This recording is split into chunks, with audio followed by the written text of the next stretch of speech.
By Philip Bump, national correspondent, August 24 at 10:02 a.m. In this November 8, 2016, file photo, a voter enters a booth at a polling place in Exeter, N.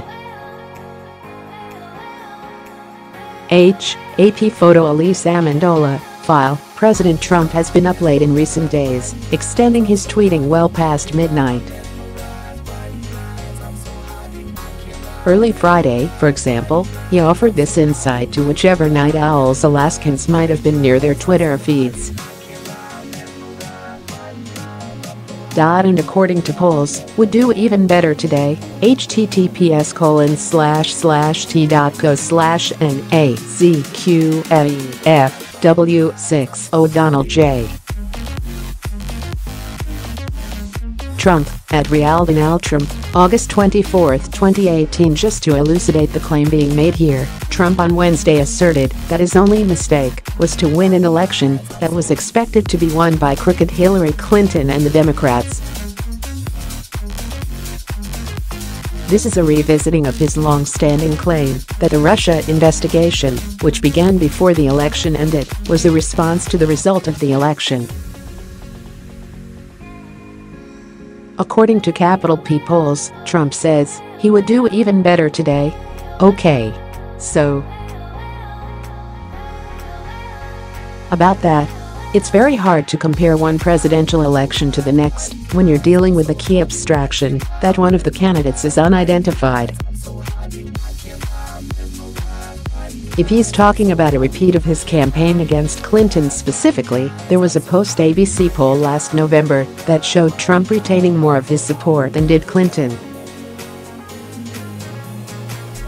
Of course, it's hard to say how that would affect the outcome of a do-over presidential race, given that Clinton won the popular vote by nearly 3 million votes. If Clinton's support faded in California and New York and Trump's dropped in Michigan and Wisconsin, the result of that contest could be very different. But Trump said he would do better today, not last November, and it's not clear that he's talking about running against Clinton. That's important. An NBC Wall Street Journal poll released in April found that 16% of 2016 voters said they supported Trump out of opposition to Clinton. A higher percentage, 20%, backed Clinton out of opposition to Trump. That opposition would remain, while another Democratic candidate might be viewed more favorably by the electorate. As has been noted repeatedly, Clinton and Trump were the two least popular major party presidential candidates on record. Polling from Politico and Morning Consult shows Trump trailing various Democrats in a head-to-head contest. Former Vice President Joe Biden leads Trump by 12 points, as does Senator Bernie Sanders, IVT. Those are not numbers that suggest Trump is on a glide path to re-election, much less evidence that he would win an election if it were held today. In the abstract, there are a number of other warning signs. A poll from CNN and SSRS conducted in March found that only about 8 in 10 Republicans even thought Trump should get their party's nomination in 2 years' time. A month later, Gallup found that only 37% of Americans thought Trump deserved re-election. That's comparable to where Barack Obama and Bill Clinton were at the same point in their presidencies. But Obama and Clinton had approval ratings over 50% by the time their re-elections rolled around. Trump's approval has never been that high in Gallup polling, and certainly isn't now. That matters because approval ratings correlate to re-election results. In 2011, writing for the New York Times, Nate Silver estimated that the break point between re-election and losing was about 48%.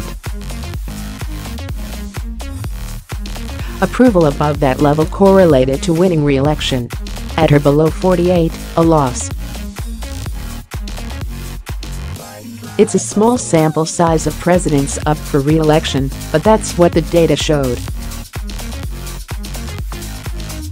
Trump's approval in Gallup polling sits at 42%. In the 3 states where Trump's narrow margins of victory gave him the presidency, results vary.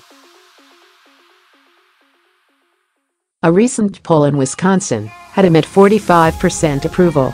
He won 47% of the vote in the state. In Michigan, his approval is at only 36% among registered voters. In Pennsylvania, only 37% of voters approve of Trump. Those are not good numbers for re-election. In one area, Trump is doing better than on Election Day 2016. He is viewed favorably by a bit over 40% of Americans, according to RealClearPolitics' average of polls.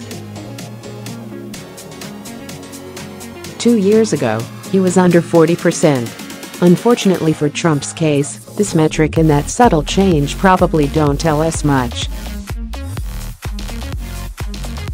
Regardless, things can change. Like Obama and Clinton, Trump could certainly see improvement before the 2020 election. By then, he'll be running against someone whose own track record and comments could be problematic. Trump has drawn robust, unflagging support from his own party too. But we're not talking about whether Trump can win re-election.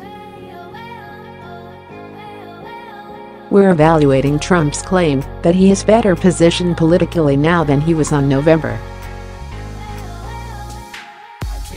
8, 2016. He is not. When you're tweeting after midnight, though, mistakes are bound to